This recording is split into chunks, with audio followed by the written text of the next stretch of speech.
रात्रि के 11 बजे थे। आयुष अपने फ्लैट में अकेला बैठा चाय पी रहा था। अचानक उसके फ़ोन की घंटी बजी। स्क्रीन पर कोई नंबर नहीं दिखा रहा था। उसने कॉल उठाया और दूसरी तरफ से एक अजनबी की भारी आवाज़ आई, अगर अपनी जान बचानी है तो दरवाज़ा मत खोलना। आयुष का दिल जोर जोर से धड़कने लगा। आयुष को लगा कोई मजाक कर रहा है।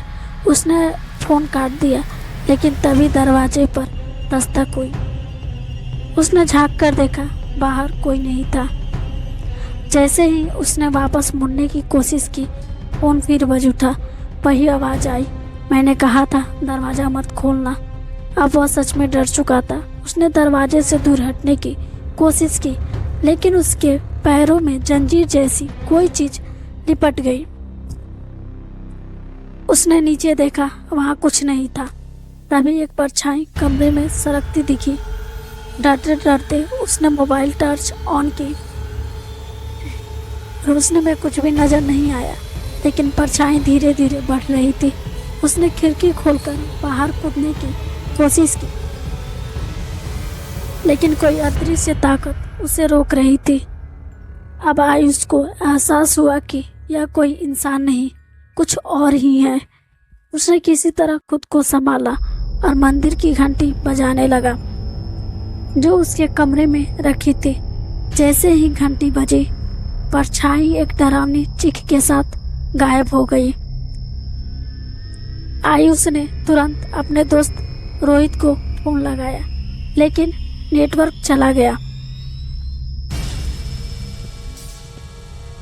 अचानक टीवी अपने आप ऑन हो गया और स्क्रीन पर एक संदेश लिखा था, अब तुम बच नहीं सकते। उसके पसीने छूटने लगे।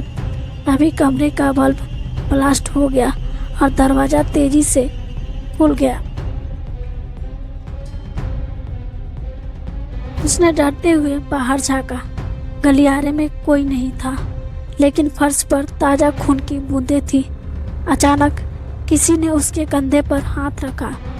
उसने मुड़कर देखा, वहाँ वही अजनबी खड़ा था जिसने उसे कॉल किया था। वह धीरे धीरे मुस्कुराया और कहा, तुमने मेरी चेतावनी सुनी नहीं, अब अंजाम भुगतो। आयुष का शरीर कांपने लगा। तभी बिजली पूरी तरह चली गई और चारों तरफ घना अंधेरा छा गया। अचानक खिड़की के शीशे पर किसी के नाखूनों से खरोंचने की आवाज आने लगी। आयुष ने टॉर्च जलाई, लेकिन कुछ भी नजर नहीं आया। उसने दरवाजा खोलकर भागने की कोशिश की, लेकिन दरवाजा खुद ही जोर से बंद हो गया।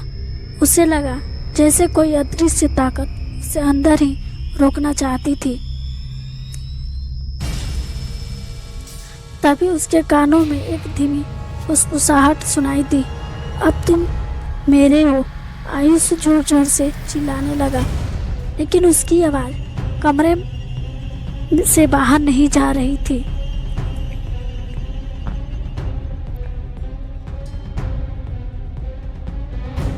अभी अचानक दीवार पर एक चेहरा उभर आया, जलता हुआ, गुस्से से भरा हुआ। वह भयानक रूप से आयुष की ओर देखने लगा।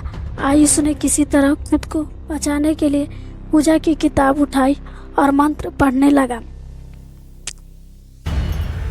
जैसे जैसे उसने मंत्र पढ़े, दीवार पर बना चेहरा डरावनी चीख के साथ गायब हो गया। कमरे में शांति छा गई, लेकिन आयुष जानता था कि यह अंत नहीं था।